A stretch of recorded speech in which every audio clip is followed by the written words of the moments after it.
मुझे याद सब है जरा जरा।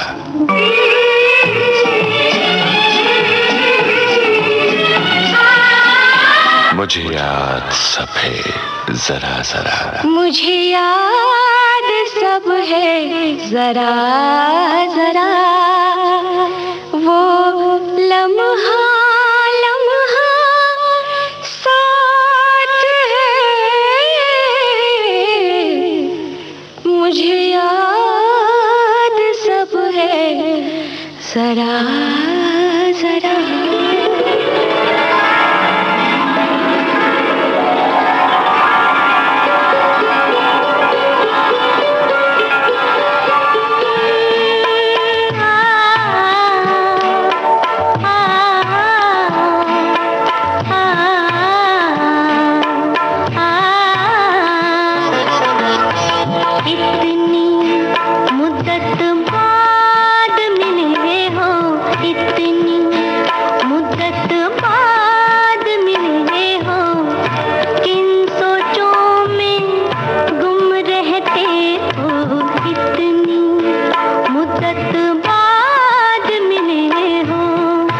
दोस्तों, इस आवाज को पहचान रहे हैं आप? आज इस आवाज की मालिक हैं हमारी मेहमान। तेज हवा ने मुझसे पूछा, तेज हवा ने मुझसे पूछा, तेज हवा ने मुझसे पूछा, रेत पे क्या लिखते रहते हो, रेत पे क्या लिखते रहते हो, किन सोचों में गुम रहते हो, इतनी मुद्दत बाद मुद्दत के इनसे मुलाकात हुई है और ये न जाने किन सोचों में गुम हैं, न जाने कौन सी पुरानी यादों के सफ़ों को पलट रही हैं। तो चलिए सुनते हैं आज का प्रोग्राम। हमारी मेहमान हैं मशहूर पार्श्व गायिका दिलराज कौर। इनसे मुखातिब हैं अहमद वसी और ममता सिंह। मुझे याद सब है जरा जरा। आपको शायद ये याद हो कि ये मशहूर शायर मोमिन का मिसरा है कि मुझे याद सब है जरा जरा, तुम्हें याद हो कि न याद हो। तो इस मिसरे से वाबस्ता वो तमाम बातें, वो तमाम यादें इसमें दोहराई जा सकती हैं जो शायद हमारे तहत शऊर में यानी हमारे अंदर कहीं मौजूद हैं, लेकिन हम अल्फाज में उन्हें पिन्हा नहीं कर सके, उन्हें अया नहीं कर सके, उन्हें बयां नहीं कर सके। तो इस वक्त हमारे स्टूडियो में मौजूद हैं मशहूर गुलकारा दिलराज कौर, जिनके साथ फिल्म करने का मुझे भी इत्तेफाक हुआ है, जिन्होंने फिल्म हीरा मोती के गाने पहली बार हम दोनों ने पूरी फिल्म एक साथ की थी, इसलिए मैं उन्हें बहुत करीब से जानता हूँ।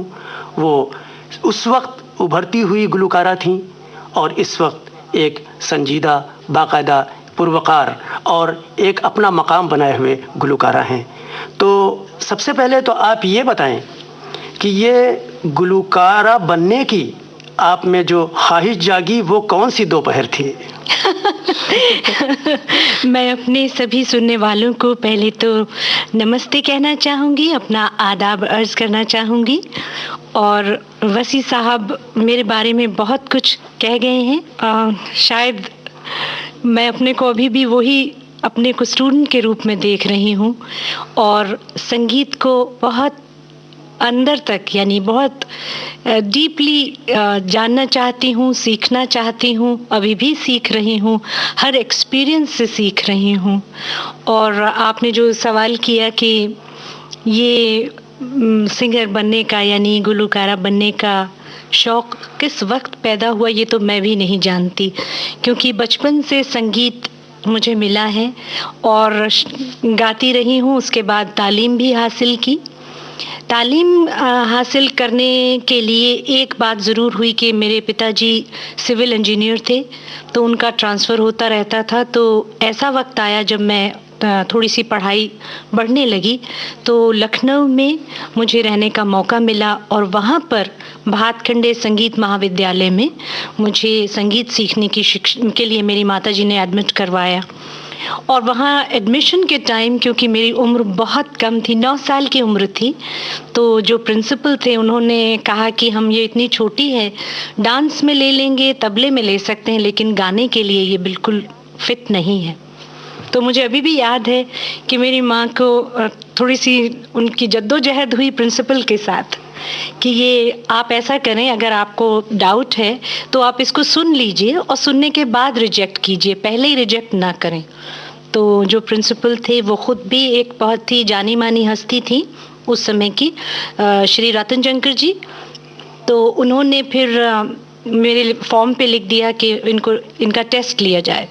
तो मुझे जब टेस्ट करने के लिए जिन्होंने मेरा एडमिशन के लिए मुझे सुना, उन्होंने मेरे फॉर्म पे लिखा फिट फॉर 3rd ईयर। अब बताइए, मुझे तो कुछ आता ही नहीं था, तो मेरी मम्मी को कहना पड़ा कि इसे कुछ आता नहीं है, आपने कहा तो आप लेने को तैयार नहीं थे, और अब आप इसे लिख रहे हैं फिट फॉर 3rd ईयर, तो इसे तो कुछ भी आता नहीं है।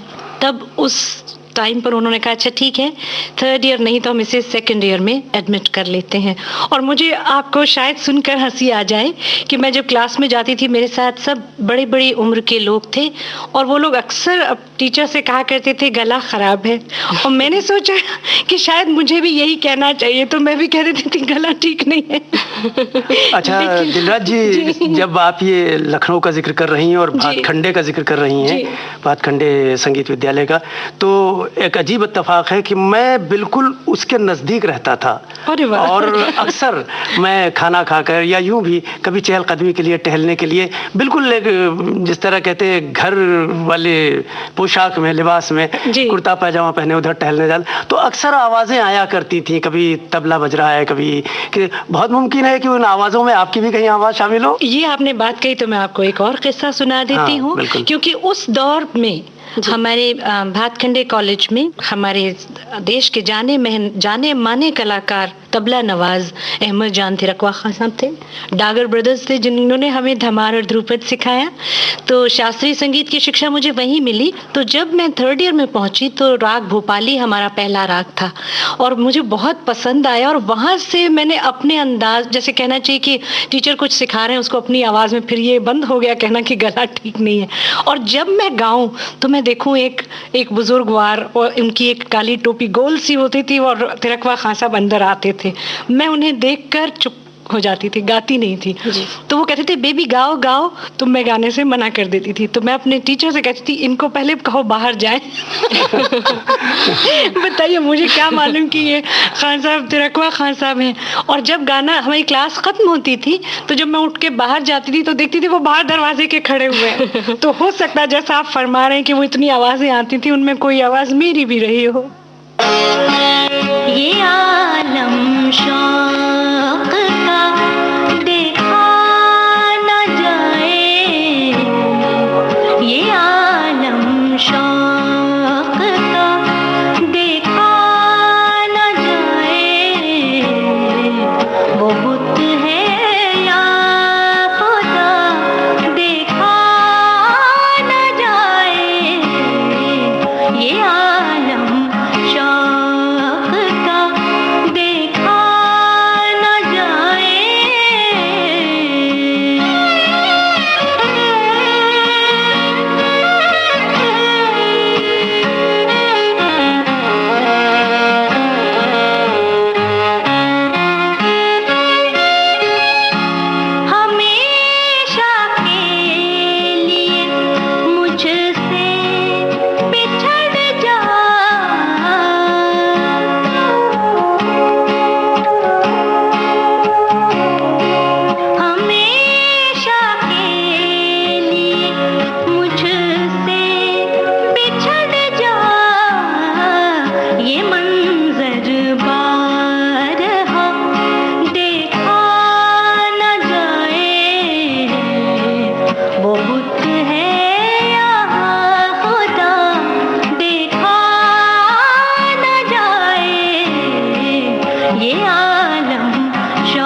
ये आलम शौक का देखा न जाए।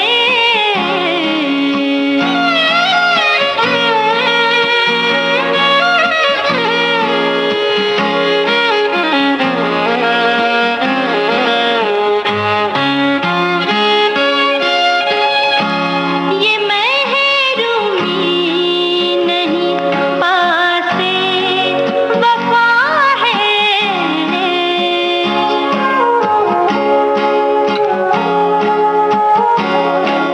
ये महरूमी नहीं पासे वफा है।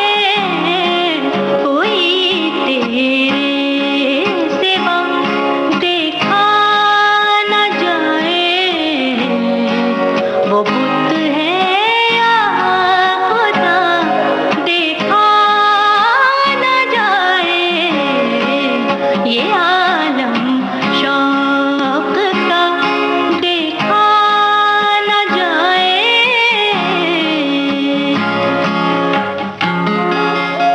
आवाज़, गायकी, सुर ताल के अलावा भी गर्मी का मौसम बड़ा सुकूनदेह और आनंददायक होता है। और गर्मी का मौसम सबसे पहले तो इम्तिहान से मुक्ति दिलाने का मौसम है। जी हाँ। और छुप छुप के आम की केरियां खाने का मौसम है। जी हाँ। और लड़कियां तो खास तौर से खाती हैं। हाँ, हमने भी खूब खूब खाई है केरियां। तो आप कुछ अपने खटाई की अनुभव ऐसी दुनिया बताइए। की कोई चीज नहीं है जो मैंने ना खाई हो। अच्छा। और अभी भी तैयार हूँ खाने के लिए। जी, तो माँ की डांट भी खाते थे और आइसक्रीम छुपा के खाना, ये सब कुछ बचपन से लेकर बड़े होने तक सब लोग अपने जहन में सजा के रखते हैं। तो आप कुछ यादें हमें बताइए। मैं आपको गर्मी ज़रूर की ये छुट्टियों कहना की। चाहूँ, जैसे मैंने पहले भी अर्ज़ की कि मेरे फादर सिविल इंजीनियर होने के नाते उनकी पोस्टिंग हिल्स हिमालयन रीजन में हुई। जी। पिथौरागढ़, डीडी हाट, जोशीमठ। और इस तरह से हमारा गर्मी की जैसी छुट्टियां होती थी तो हम लोग पहाड़ों में चले जाते थे।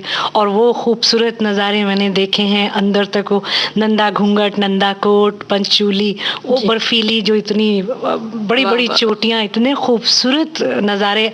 आज भी जब मैं उनके बारे में सोचती हूँ तो उतना ही फ्रेश फील करती क्या हूँ। कभी आपको ऐसा लगा कि ये वादियां गुनगुना रही हैं? बिल्कुल, क्यों नहीं। वो तो ऐसे था जैसे आज तो मैं आपको बता सकती हूँ, ऐसे लगता था कुदरत कह रही हो अरे मुझसे भी बात करो। और वो जो वहाँ का जो वेजिटेशन है, क्योंकि मुझे पेड़ पौधों का भी बहुत शौक है, गार्डनिंग मुझे बहुत अच्छी लगती है। अभी भी मेरे पास मेरे अपने पौधे तो जिनका मैं ख्याल रखती हूँ। और वहाँ पर भी आप देखें, जब आप नॉर्थ इंडिया में अगर आप कश्मीर की तरफ जाते हैं तो वेजिटेशन, पत्तियाँ अलग ढंग का वेजिटेशन है। अगर आप हिमाचल प्रदेश जाते हैं तो अलग है। जी। इसी तरह से जब आप इधर गढ़वाल की तरफ आते हैं तो अलग तरह के पत्ते हैं। सुंदरता है, सब जी। एक ही जैसा नहीं, लेकिन कितना खूबसूरत है, उसको क्या लफ्जों में बयान कर सकते हैं हम? मैं तो समझता हूँ कि आप हर तो poet पत्ता, हैं, आप तो हर कोशिश कर पत्ता जो सकते है एक गीत है और हर फूल पर एक गीत लिखा हुआ है। मैं इसको इस अंदाज में कहना चाहूंगी, हर शय की है जुबां, कोई खामोश नहीं है। या पंक्चुएट ऐसे भी कर सकते हैं, हर शय की है जुबां, कोई खामोश नहीं है। बिरला जी, आपने गजल गाई थी, इतनी मुद्दत बाद मिले हो, किन जी सोचों हाँ। में गुम रहते हो। आप इतनी मुद्दत बाद मिले, ऐसा लग रहा है कि आपसे कितनी सारी बातें करूं, लेकिन साथ ही यहाँ बैठ के आपकी आवाज में ये गजल सुनूं। जरूर, मैं आपको जरूर सुनाऊंगी।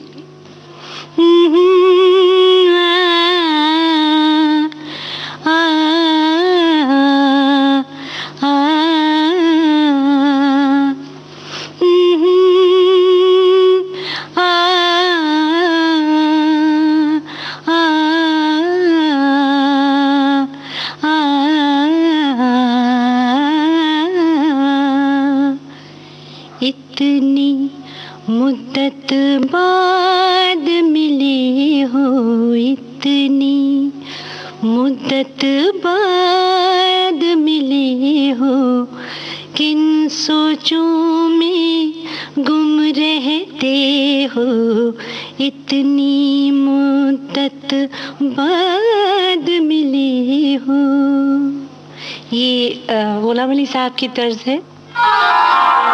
विविध भारती से इस समय आप सुन रहे हैं। मुझे याद सब है जरा जरा। और आज हमारे साथ हैं मशहूर पार्श्व गायिका दिलराज कौर। दिलराज जी, हीरा मोती फिल्म के लिए एक कव्वाली थी, जिंदगी लेकर हथेली पर दीवाने आ गए। वसी साहब ने लिखा है इसे। और खैर हो महफिल की महफिल में दीवाने आ गए। जी, तो मैं तो कहूँगा खैर हो महफिल की महफिल में दीवानी आ गई। तो मोहम्मद रफी साहब और मन्ना डे साहब की, आपने रफी साहब का नाम लिया, मुझे रफी साहब की बहुत याद अभी भी आती है। जी हाँ। और उनके गाए हुए गीत इतना अच्छा लगता है मुझे सुनना कि मैं आपको बता नहीं सकती कि मैं कहाँ पहुँचा देते हैं वो मुझे। क्योंकि फिल्म, अपना जो फिल्म करियर मैंने स्टार्ट किया वो मोहम्मद रफ़ी साहब के साथ पहला गाना गाया। पंजाबी फिल्म थी और म्यूज़िक डायरेक्टर थे प्रेम धवन जी। और इस गीत को गाने से पहले भी एक छोटी सी घटना हुई जो मैं अपने सुनने वालों के साथ शेयर करना फिर से चाहूँगी कि जब मैं बम्बई आई एक प्रोग्राम के सिलसिले में, तो जो हमारे जो अरेंजर्स होते हैं यहाँ पे, उन्होंने मुझे एक रिकॉर्डिंग के सिलसिले में कहीं मुझे सुना और मेरे फादर से कहने लगे कि हमें इन बच्ची की आवाज़ हम इस्तेमाल करना चाहते हैं, कल एक रिकॉर्डिंग है और मोहम्मद रफ़ी साहब गा रहे हैं, तो मैं ज़रूर चाहूँगा कि ये बच्ची गाए। मैं मेरी बहुत छोटी थी उस वक्त, तो मैंने अपने पिताजी से मैंने सुना तो मैंने कहा डैडी मुझे ये आता नहीं है फिल्म का गाना गाना, और क्लासिकल जो शास्त्रीय संगीत की आवाज़ लगाने का ढंग अलग है। तो मैंने कहा मैं तो नहीं गाऊंगी ये। तो वो कहने लगे नहीं नहीं आप इतना अच्छा गाती हैं, आपको ज़रूर आना है। फिर मैंने उनसे पूछा आप ये वही मोहम्मद रफ़ी साहब हैं जिनका हम इतने गाने सुनते हैं, जिनका नाम सुनते हैं? कहने लगे हाँ जी हाँ वही मोहम्मद रफ़ी साहब। तो एक मन में छोटी सी इच्छा थी कि उनको देखूँ कैसे लगते हैं करीब से। तो मेरे फादर कहने लगे देखो कितनी रिक्वेस्ट कर रहे हो डैडी, में बहुत सॉफ्ट नेचर थे, तो वो तो उन्होंने अपनी बात कह दी, अच्छा ठीक है मैं कल आपको 2:30 बजे लेने आ जाऊंगा, 3 बजे से शिफ्ट स्टार्ट होती है हमारी रिकॉर्डिंग्स की। तो वो मैं अब अगले दिन कह रही हूँ हे भगवान ये ना आए ना आए ना आए, और लीजिए शार्प 2:30 वो आ गए लेने के लिए हमें। और फिर हम बॉम्बे फिल्म लेबोरेटरीज, जो कि हमारी देश की जानी हुई ऐसी रिकॉर्डिंग लैब है जहाँ पे तमाम यादगार गाने रिकॉर्ड हुए। और जब मैं गाने के लिए गई तो मेरा कोई रिहर्सल नहीं हुआ था, सेट पे था, और ये फिर मुझे कह रहे थे कि आप अच्छा गाएंगी तो आपको और भी गाने दिए जाएंगे। तो क्या आपको ये नहीं लग रहा था कि इस वक्त आप मुल्क के एक बहुत ही बड़े गुलकार के सामने खड़ी जी हाँ, एक वो एक्साइटमेंट तो मैंने जब उनको देखा वो वक्त मैं कभी नहीं भूल सकूंगी। एक इतने सादे संजीदा इंसान के रूप में मोहम्मद रफ़ी साहब को मैंने देखा। और उनके बारे में एक और भी बात बहुत मशहूर है, पंक्चुअलिटी। लोग कहते थे कि घड़ी मिला लीजिए, टाइम मिला लें रफ़ी साहब की एंट्री से। तो और बहुत सॉफ्ट नेचर, बहुत धीरे से बात करने वाले, और हमेशा उनकी ज़बान पर मैंने एक लफ्ज़ बहुत बार सुनती थी, वो था ईश्वर का नाम। वो यहाँ तक भी कि जब मैं ये जो हम एक डुएट कर रहे थे फिल्म हीरा मोती के लिए, होंठ हैं तेरे 2 लाल हीरे इन्हें खोलना तू धीरे धीरे, तो रफ़ी साहब जब हम लोग आए सुनने के लिए गाना तो मुझे कहने लगे देखो देखो मेरी आवाज़ सुनो, अल्लाह ने कैसी आवाज़ दी है मुझे, उसने ये नूर मुझे दिया वरना मुझे कौन जानता। मैं आज भी जब ये बात सोचती हूँ मेरे रोंगटे खड़े हो जाते हैं कि इतनी ऊंचाई हासिल करने के बाद उस जैसा व्यक्तित्व मेरे देखने में नहीं आया। मैं तो तेरे हसीन ख्यालों में खो गया, मैं तो तेरे हसीन ख्यालों में खो गया। दुनिया ये कह रही है कि दीवाना हो गया, मैं तो तेरे हसीन ख्यालों में खो गया।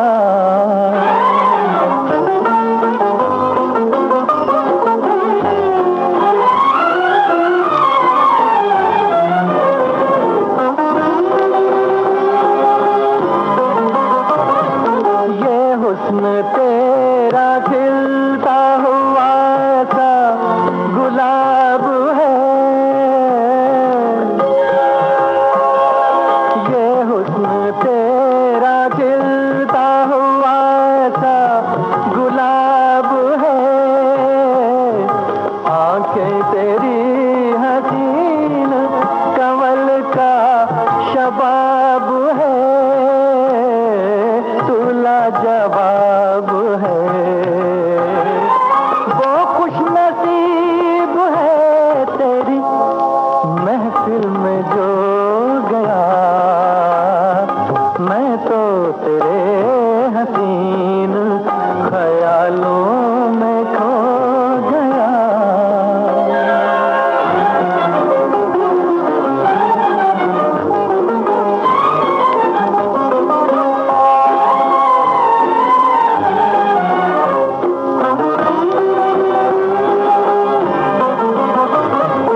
जिसको समझा तू एक ऐसा राज है, कोई ना जिसको समझा तू एक ऐसा राज है।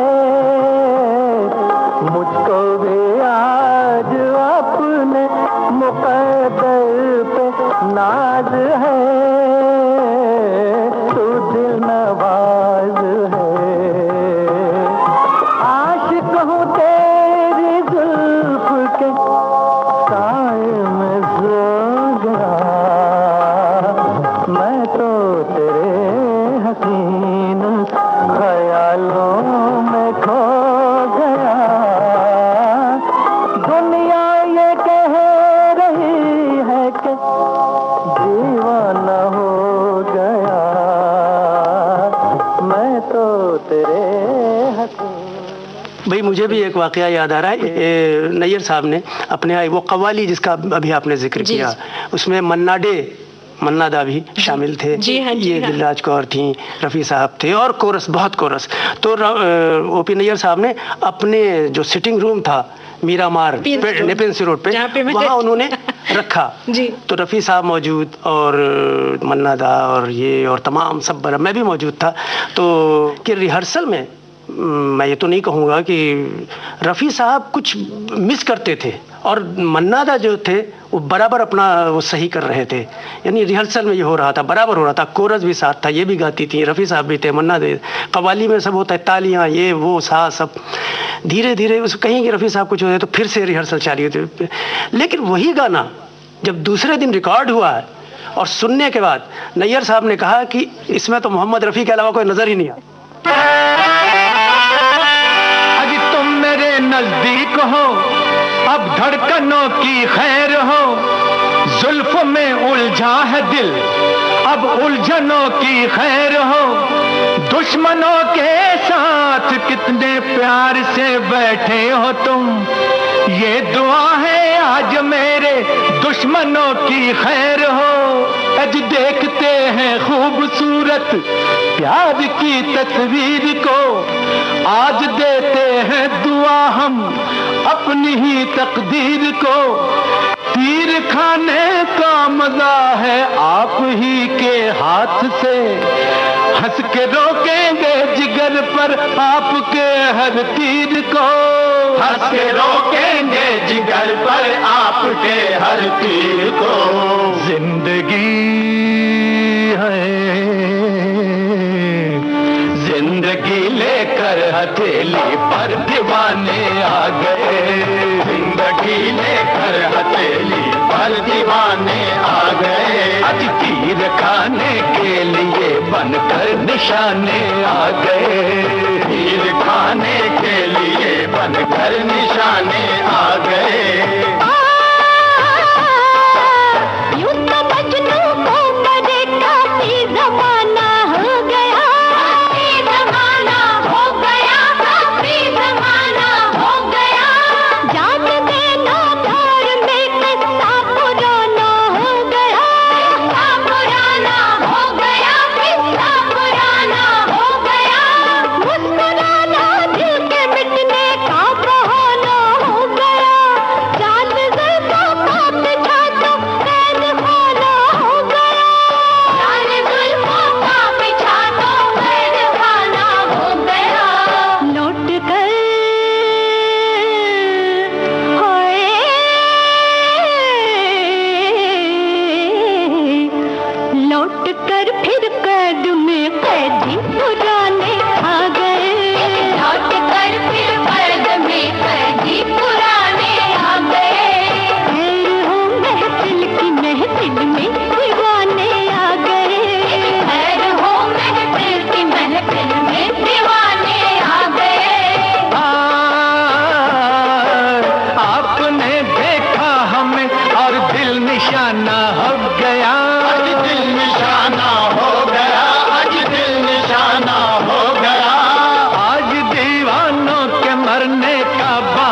देखिए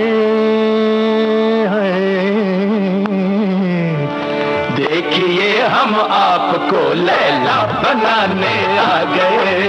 देखिए हम आपको लैला बनाने आ गए। तीर खाने के लिए बनकर निशाने आ गए।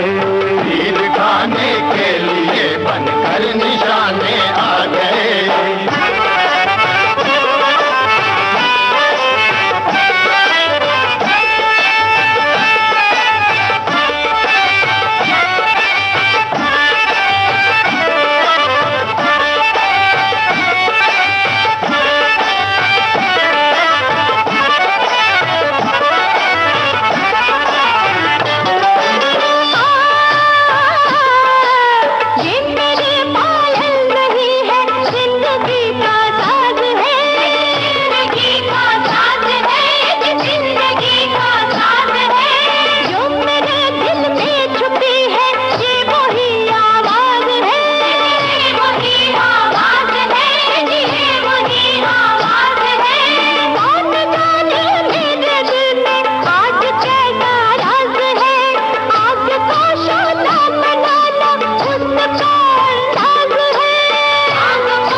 अपना दिल जलाने आ गए।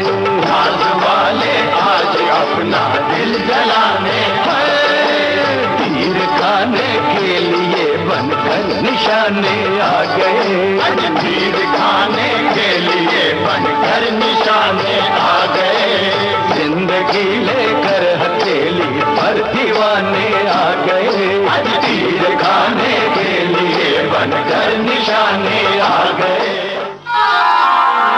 विविध भारती से इस समय आप सुन रहे हैं मुझे याद सब है जरा जरा। और आज हमारे साथ हैं मशहूर पार्श्व गायिका दिलराज कौर। इनसे मुखातिब हैं अहमद वसी और ममता सिंह। वैसे दिलराज जी, रफ़ी साहब का आपने इतना अच्छा वाकया आपने और वसी साहब ने भी सुनाया तो मन ऐसे गदगद हो गया। ऐसा लग रहा है कि हम भी काश उस ज़माने में होते। तो संगीतकार ओपी नैयर साहब का अनुभव कैसा रहा आपका? बहुत खूबसूरत। उनके वो जो कंपोज करते हैं, मेरे पास तो लफ्ज़ ही नहीं है कहने के लिए कि मैं उनके बारे में क्या कहूँगी। उनका आप अगर आज के ज़माने में ये दौर खुद ही कह रहा है, आजकल की जितनी यंग जनरेशन, छोटे छोटे बच्चे हैं उनके गीत गा रहे हैं। आप देखिए आज टेलीविज़न मीडियम जो हमारे पास है, विजुअल मीडियम काफ़ी ज़ोर शोर से है और इसमें जितने कॉम्पिटिशन्स या म्यूज़िकल प्रोग्राम्स हैं उनमें आप पाएंगी कोई ना एक दो गाने नैयर साहब के ज़रूर होते हैं। और उनसे भी मुझे हालांकि एक ही फिल्म गाने का मौका मिला, लेकिन बहुत कुछ सीखने का मुझे मौका मिला। एक तो उनका जो डिसिप्लिन है पर्सनल लाइफ के अंदर भी बहुत पंक्चुअल हैं अपने टाइम के, और उनके काम में भी आप पूरे ओपी नैयर साहब को देख सकते हैं। मैं उनसे कहा करती थी, मुझे उन्होंने जब ये गीत दिया, तुम खुद को देखते हो सदा अपनी नज़र से, देखो मेरी जान खुद को कभी मेरी नज़र से। ये वसी साहब ने इसको लिखा और जहाँ तक मुझे याद है 20 अंतरे उन्होंने इनसे लिखवाए थे और 3 अंतरे उन्होंने चुने जो फाइनल टेक के लिए। तो उन्होंने मुझे फिर कहा, उन्होंने 2 वर्जन दिए मुझे उस ट्यून के अंतरे के। जी। जैसे एक था ये, ओए ओए ओए ओए दीवानी हूँ तेरी, आहा दीवानी हूँ दिल थाम के रास्ते में खड़ी हूँ। अब एक ये था और एक था, ओए ओए ओए ओए दीवानी हूँ तेरी। अब ये जो ओए ओए कहने का अंदाज आपने देखा कि अलग है, तो अंकल ने मुझे कहा, मैं अंकल कहती हूँ उनको, उन्होंने कहा कि तुम इसमें तो चुन लो जो तुम्हें चाहिए। तो मैंने कहा ऐसा है, हम ये चुन लूँ मैं, ओए ओए ओए ओए। तो उन्होंने मुझे पूछा कि तुमने ये कैसे चुना? तो मैंने कहा मैं क्योंकि स्क्रीन देख रही हूँ और मुझे सब कट नजर आ रहे हैं कि इसको पिक्चराइज करने में आर्टिस्ट को कितना स्कोप है बॉडी मूवमेंट का और कैमरे को कितने एंगल्स मिलेंगे। तो मुझे, मेरी मम्मी मेरे साथ होती थी उस टाइम पे, तो मुझे कहते थे बहन जी इसको देखिए कैसे बात करती है, ये मेरे साथ बैठती, मुझे गुरुदत्त की याद आ जाती है।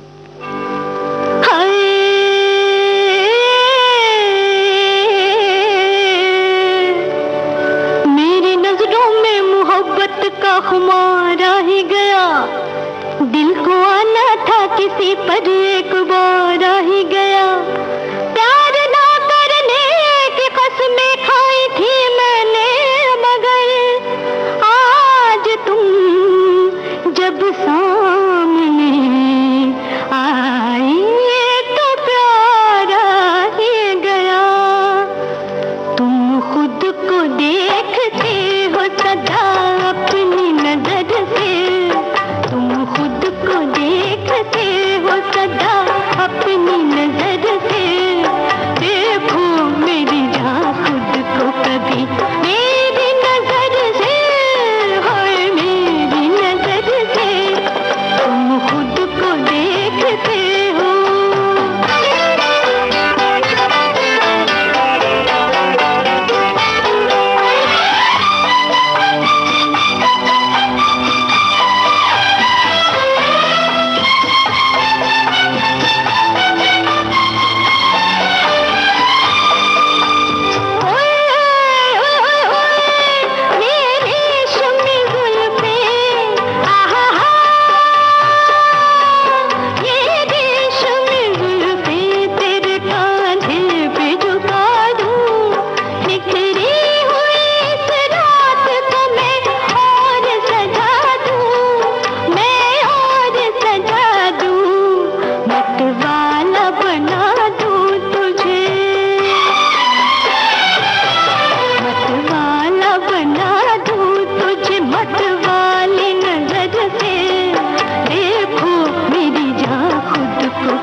उनके संगीत में आप देखें तो डिसिप्लिन, पेट्रियाटिज्म, कॉमेडी, ये सब तरह के गीत उनके मिलते हैं और रिदम और लफ्जों को जो कहने का अंदाज है, जैसे जो लफ्जों का थ्रो वो ओपी नैयर स्टाइल है। बल्कि रफी साहब क्या करते थे कि जो ये लफ्जों का थ्रो है मैंने नैयर साहब से सीखा। जैसे आप वो गीत देखें, इशारों इशारों में दिल लेने वाले, बताए हुनर तूने सीखा कहाँ से।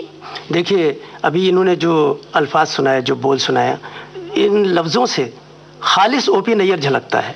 गाने में उनके एक थ्रो होता था, उसी तरह वो अल्फाज भी वही पसंद करते थे जिनमें झटका हो, उनमें थ्रो हो और जो सीधे खड़े खड़े हों। और आप इस कव्वाली का जिक्र कर रही थी, तो उसमें मन्ना डे साहब भी थे हमारे साथ, और मन्ना डे एक बहुत ही मंजे हुए कलाकार हैं, और मुझे इस चीज़ का मैं कह सकती हूँ शायद कि थोड़ा सा फख्र कर सकती हूँ कि उन्होंने जब एक film as a music director की तो उन्होंने मुझसे एक सोलो गाना उसमें गवाया उस फिल्म में। तो और इसी तरह किशोर दा ने जब एक फिल्म कर रहे थे तो एज ए म्यूजिक डायरेक्टर, तो मैंने किशोर दा से पूछा आपने मुझे कैसे बुला लिया, इतने अच्छे अच्छे लोग गाने वाले, कहते तू अच्छा गाती है ना इसलिए तुझे बुला। इतनी मेरी बहुत सी ऐसी खूबसूरत वाकयात यहाँ मेरे इस कहना चाहिए फिल्म के करियर में बीते कि मैं उनको सुनती हूँ, सोचती हूँ, तो भी उसी आनंद में पहुँच जाती हूँ। जी दिलराज जी, अभी आपकी बातों से ये पता चला कि जब आप लोग गाती हैं तो गाते समय सुरों के साथ, सुर और ताल के साथ साथ आप लोग ये भी ध्यान रखती हैं कि जिस कलाकार पे ये फिल्माया जाएगा तो वो कलाकार किस तरह से एक्ट करेगा। जी हाँ। तो ये बताइए कि जब आप गाती हैं तो उर्दू की तालीम और शास्त्रीय संगीत क्या गायकी में, गज़ल गायकी में खासकर मददगार सिद्ध होती है? बिल्कुल बिल्कुल। मैं आपको एक चीज़ आज तो फिर भी देखिए, जब समय गुजरता है और समझ आनी शुरू होती है उम्र के साथ साथ, तो आज जिस ढंग से मुझे लगता है गाने के पहले जैसे मुझे कभी कभी फील होता है अरे ये तो मैं गा ही नहीं पाऊंगी, या मैं तो मुझे कुछ आता ही नहीं है। जी। लेकिन उस वक्त जब मैं आई थी, उम्र इतनी कम थी, तो कुछ ऐसे लगता ही नहीं था कि कुछ नहीं गा सकते, यानी किसी भी तरह की कॉम्पोजिशन हो, कैसी भी हो। अब जैसे मैं आपको बताऊं, शास्त्रीय संगीत मैंने सीखा है तो उसमें ख्याल हम गाते हैं जिसमें बढ़त करनी होती है राग के हिसाब से, उसी तरह से उस पर छोटा ख्याल गाते हैं। और हमको धमार भी सिखाई गई, ध्रुपद भी सिखाया गया, उसमें दुगुन चौगुन वगैरह करना वो भी हमने सीखा है। टप्पा, अच्छा, फिर अब मैंने लाइट क्लासिकल में जैसे अब देखिए कहाँ, तो मैं आपको ये जैसे कभी कभी कोई कैबरे नंबर आ जाता है, क्रूनर भी है, वो भी हम गाते हैं। जैसे अभी इन्होंने अभी बताया वो कौन सा आके दर्द जमा है, तो इसकी आवाज लगाने का अंदाजा। और उधर मैं मुझे टप्पा गाना बहुत पसंद है, मैं आपको एक सुनाती हूँ कि देखिए टप्पे में आवाज किस ढंग से लगाई जा रही।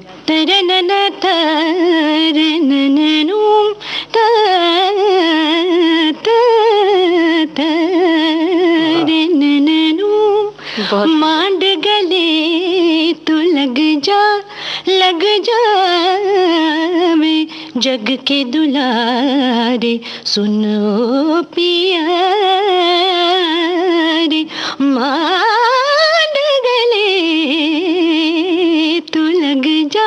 तो अब ये जो टप्पे में का जो अंदाज है वो बिल्कुल एक अलग तरह की गायकी है।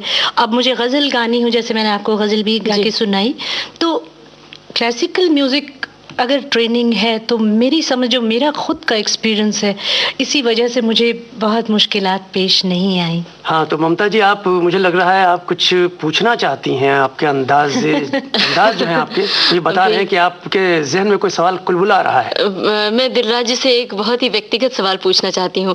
इतनी शायरी की बात की और बहुत मतलब गायकी की बात की, और ये भी बात की शास्त्रीय संगीत इनको बहुत पसंद है, तो हम ये जानना चाहते हैं दिलराज जी कि आपकी ज़िंदगी में कभी ऐसा लम्हा भी आया है जब आपको अपने जज्बात का इजहार शायराना अंदाज में करना पड़ा हो? ऐसा तो मुझे सोचना पड़ेगा, आपने मुझे मुश्किल में डाल दिया, लेकिन ये मैं ज़रूर कहूँगी कि जिस तरह का माहौल मुझे बचपन में घर में मिला, उससे ये ज़रूर था कि जो मेरी मम्मी कभी बातचीत जैसे बच्चों से करते हैं तो वो ये उन्होंने हमेशा बताया कि देखो, इंसान यहाँ आकर इस दुनिया में अपने काम करता है, अपने कर्मों से बंधा हुआ है, लेकिन वो ये जाने रहे कि कहाँ से आया है, उसका फाइनल डेस्टिनेशन क्या है। तो मैं आपसे ये ज़रूर अर्ज़ करना चाहूँगी कि आज मैं ये कह सकती हूँ कि जब मैं ये जो तमाम संत हुए हैं हमारे देश में या हमारे देश के बाहर, उनकी जो उन्होंने कहा है, जो ज़िंदगी की जो सच्चाई है, उसको जिस ढंग से उन्होंने बयान किया है, वो मैं उसको गा के मुझे बहुत आनंद आता है और उसको सोचना समझना चाहती हूँ बहुत अच्छी तरह से। मैं समझता हूँ कि ममता जी ने कुछ और पूछना चाहा था। क्या पूछना चाहा? क्योंकि बात दोपहर की हो रही है तो मुझे दोपहर का एक शेर याद आ रहा है हसरत मोहानी का। वही बड़ा मशहूर शेर है कि दोपहर की धूप में मुझको बुलाने के लिए, वो तेरा कोठे पे नंगे पाँव आना याद है। मुझे लगता है कि ये पूछना चाहती हूँ, ऐसा कुछ है? मैं छुपा बिल्कुल नहीं, मुझे छुपाने जैसा मेरे पास कुछ भी नहीं है। इतना जरूर है कि मैं प्रैक्टिकल हूँ, डाउन टू अर्थ हूँ, तो मैं अपने पैर नहीं जलाऊंगी, इतनी तपती तो पैर में जूते पहन के अच्छी तरह से, मोजे हुए तो मोजे भी मतलब जूते पहन के जाएंगी? मोजे भी पहनूंगी अगर जरूरत हुई तो। अच्छा, इस तपती दोपहरी में इन दिनों आप क्या करना पसंद करती हैं, क्या कर रही हैं? एक तो मैंने आपको अभी भी कहा कि जब मुझे मौका मिलता है तो ये जो संतों ने बयान किया है अपनी वाणी में, जो जिंदगी की सच्चाई, हम क्या करने के लिए आए हैं और क्या कर रहे हैं, इन सब चीज़ों को जानने की बड़ी इच्छा रही है मुझे बचपन से। और जब मुझे मौका मिलता है तो मैं काफ़ी पढ़ती हूँ इन सब चीज़ों के बारे में। दोपहर का टाइम होता है तो पढ़ना बहुत अच्छा है। कहीं कोई ऐसे अच्छे खूबसूरत लिखी हुई बात पढ़ने में आ जाए तो उसको कंपोज करने के लिए भी बहुत अच्छा लगता है कि उसको कैसे, जैसे फिलहाल अभी हाल ही में एक प्रोग्राम में मुझे हिस्सा लेने का मौका मिला था जिसका टाइटल था खुसरो से मजरू तक, जिसमें एक दर्द साहब की गज़ल मेरे हिस्से आई थी गाने के लिए, जिसमें वो कह रहे हैं, अब इसमें देखिए इस लफ्ज़ का जो इस्तेमाल हुआ है हवस लफ्ज़ का, तो आम आज की ज़िंदगी में उसको एक अलग ढंग से हम यानी इस्तेमाल करते हैं।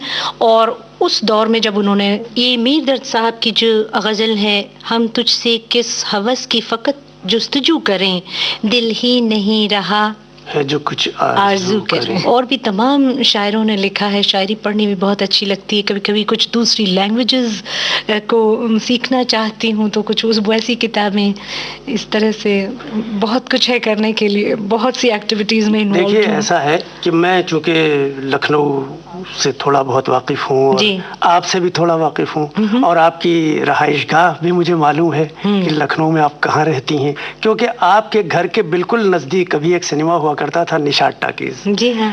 तो जाहिर है कि आप बिल्कुल नज़दीक रहती थी। तो अक्सर यूँ होता है, लोग गर्मी की दोपहर और लोगों घरों में एसी नहीं है और पंखे लगे हुए हैं और टट्टियाँ खस की लगी हुई हैं और वैसे पंखे चल रहे हैं, तो कभी कभी लोग ऐसा करते थे कि सिनेमा हॉल चला जाए और दोपहर वहाँ गुजारी जाए। पर मैं आपको कहूँगी कि हमारे घर के पास ही मेरे नाना जी का घर भी था और वहाँ तो स्ट्रिक्टली प्रोहिबिटेड, नो फिल्म्स। अच्छा। तो हमें तो बिल्कुल था ही नहीं। मुझे याद है एक बार मैंने अपनी नानी से कहा था, क्योंकि मेरे माता पिता बाहर गए हुए थे, तो मैंने कहा मैंने देखा कि सब बड़े लोग तैयार होकर कहीं फिल्म देखने जा रहे हैं, मैंने भी बहुत जिद की मुझे फिल्म देखनी है। तो उन्होंने कहा अच्छा ठीक है इसको ले चलो। तो कौन सी फिल्म में लेके गए थे, वहाँ पे भी स्क्रीन पर उन्होंने वो एक अजीब राक्षस दिखाया, क्योंकि फिल्म का नाम था भक्त ध्रुव। उसमें वो जब वो ध्रुव जाते हैं जंगल की तरफ तो उनको बहुत राक्षस तंग करते हैं। मुझे आज भी वो फुल स्क्रीन पे जो उसकी शक्ल आई वो याद है, मैंने उसको देखा और डर के रोने लगी। हमें अलाउ नहीं था फिल्म में। मैंने ये सवाल इसलिए भी किया कि एक तो दोपहरें किस तरह गुजरती थी, दूसरे ये कि फिल्मों का असर, खासकर जो लोग फिल्मों में आते हैं, मैं किसी हैसियत से भी आए। दोपहर के टाइम में भी आपको पता है आजकल भी देखिए समर कोर्सेज हैं, तो आपको मैं ये ज़रूर बताना चाहूँगी कि मुझे यहाँ बम्बई में भी कभी कभी किसी एग्जीबिशन में या कहीं किसी शॉप में जाती हूँ तो लोग मुझे कहते हैं, मेरे कपड़े देख के मुझे कहते हैं जी आप हमारे यहाँ कंसल्टेंट हो जाइए ड्रेस डिज़ाइनिंग के लिए। तो वो मुझे ऐसे ऑफर्स यहाँ हैं, तो और मुझे अच्छा भी लगता है। मतलब जितना मैं म्यूज़िक में इन्वॉल्व हूँ, तो जब ड्रेस डिज़ाइनिंग या कलर कॉम्बिनेशंस यहीं नहीं बाहर जाती हूँ, वहाँ भी मुझे कहते हैं इंडिया से आप आई हैं, ये कैसे, ये कपड़े कैसे, मतलब जैसे कुछ हम या तो मेरे कपड़े ले लेते हैं। और यहाँ पे इसी तरह ज्वेलरी, फॉर एग्जांपल बहुत सी ज्वेलरी मैंने अपनी खुद डिज़ाइन की हुई है। इसलिए नहीं कि मुझे ये कहना है कि जी मैं ये सब जानती हूँ या मुझे आता है, ये एक नेचुरल प्रोसेस है मेरे में कि अपनी पसंद की चीज़, अपनी। और मैंने देखा वो ये ऐसे लगता है कि जैसे सूट भी वही करता है। तो जो समर जब टाइम छुट्टियां होती थी हमें, तो मुझे याद है मम्मी ने मुझे टेलरिंग में डाल दिया, तो मुझे tailoring, I can stitch my own clothes. मैंने पहले बहुत बचपन से अपनी शर्ट्स अगर चाहिए कि इस ढंग से होना चाहिए तो मैंने उसकी कटिंग खुद की है और ख़ुद टेलरिंग भी की है, एम्ब्रॉयडरी भी सीखी है। तो इस तरह से फिर मैंने गिटार इंस्ट्रूमेंट्स में हवाईन गिटार, पियानो, थोड़ा सा, बहुत ऐसा नहीं लेकिन उतनी समझ रखना।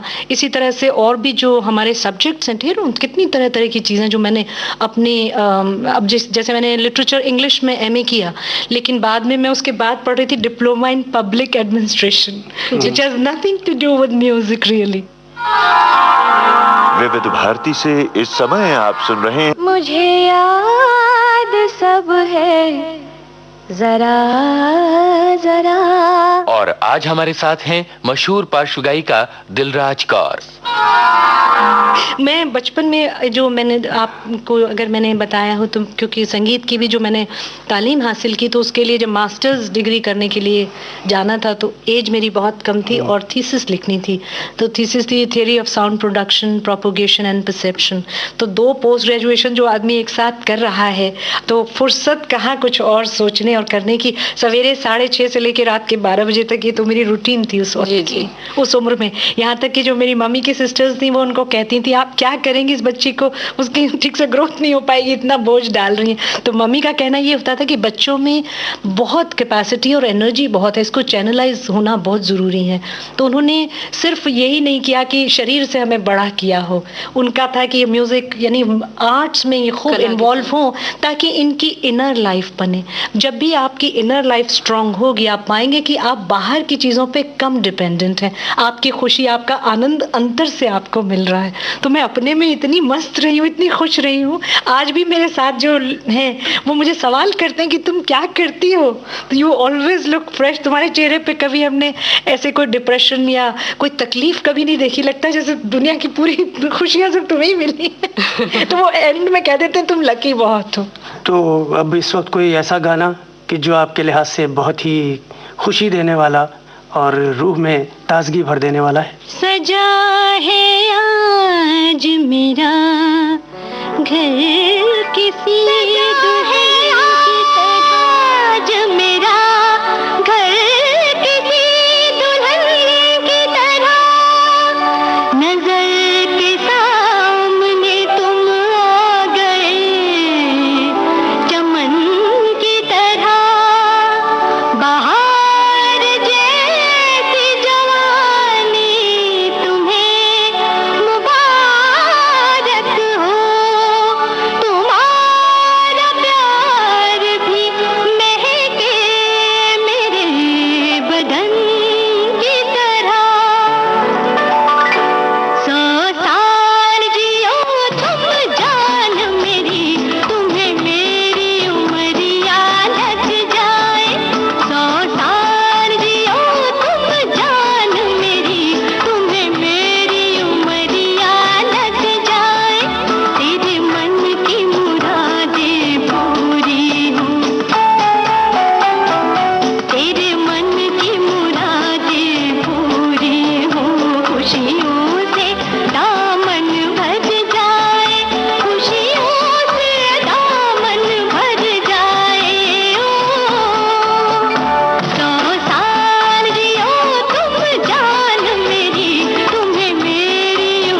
एक बात और पूछनी थी कि इतना अरसा हो गया, मैं भी आपसे काफ़ी मुद्दत के बाद मिल रहा हूँ और आपके बारे में इस बीच कहीं भी इस तरह की कोई खबर ना सुनने को मिली ना पढ़ने को मिली कि आप क्या कर रही हैं।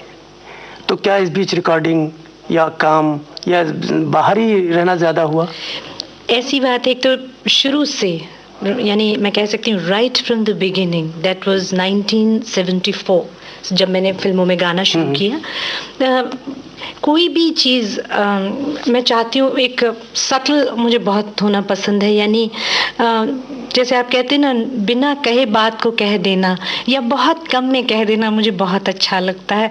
और ये चीज़ मैं अपनी ज़िंदगी के हर एस्पेक्ट में उतार के रखना चाहती हूँ, ऐसे पसंद करती हूँ। लो प्रोफाइल रखना।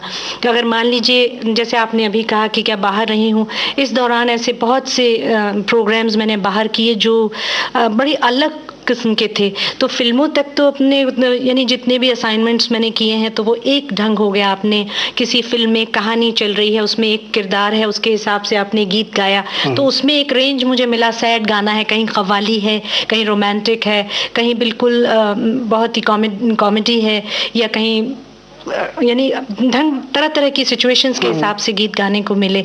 अब एक एस्पेक्ट है मेरा क्लासिकल म्यूजिक, जिसको कि मैं बिल्कुल किसी कीमत पे भी छोड़ना नहीं चाहती थी। तो बाहर जो कॉन्सर्ट मैंने इंडिया के बाहर किए, यूएसए में था, तो जैसे रविशंकर जी, मैं चाहती थी वो मुझे इंट्रोड्यूस करें। तो ये उस ईश्वर की दया से ऐसा ही टाइम आया कि कैलिफोर्निया में प्रोग्राम था और रविशंकर जी ने ही इंट्रोड्यूस किया मुझे। और मुझे ये भी मैं अपने सुनने वालों के साथ शेयर करना ज़रूर चाहूँगी कि मैंने उस दिन रविशंकर जी ने कहा मेरी तबीयत ठीक नहीं है, मैं आपको इंट्रोड्यूस करवा के चला जाऊंगा। मैंने कहा जी अच्छा ठीक है। लेकिन जब प्रोग्राम शुरू हुआ तो जैसे ही मैंने अनाउंस किया कि मैं राग जय जयवंती गा रही हूँ और ये पद्म भूषण उस्ताद खादिम हुसैन खान साहब की चीज़ है, तो रविशंकर जी उठे थे, बिल्कुल बैठ गए फौरन। और उनके साथ लक्ष्मी शंकर जी भी थी और भी थे सब तमाम ऑडियंस। लेकिन रविशंकर जी गए नहीं प्रोग्राम से उठ के, उन्होंने फिर पूरा सुना कि मैं क्या गा रही हूँ।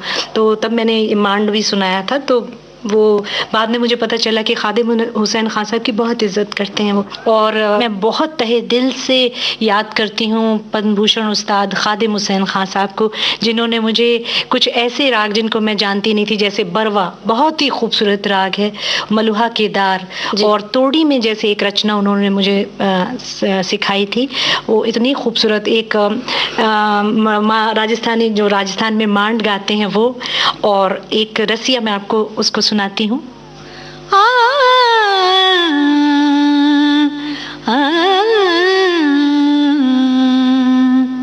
काटो लागो रे देवरिया,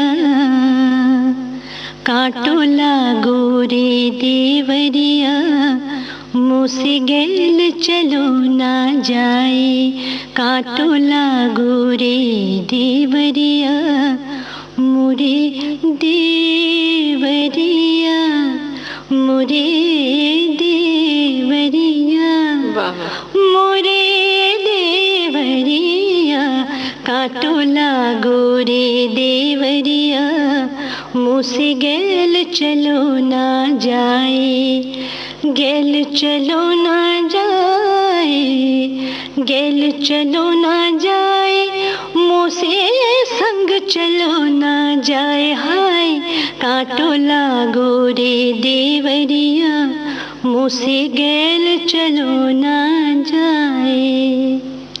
वाह, मुझे यकीन है कि इस वक्त न जाने कितने सुनने वाले लू में झुलस कर भी, गर्मी में भी, पसीना बहाकर भी, और कुछ बंद कमरों में भी बैठकर प्रोग्राम सुन रहे होंगे। मैं तो ये कहूँगी कि खूब आम और खरबूजों का आनंद ले रहे होंगे और साथ साथ ही प्रोग्राम सुन रहे होंगे।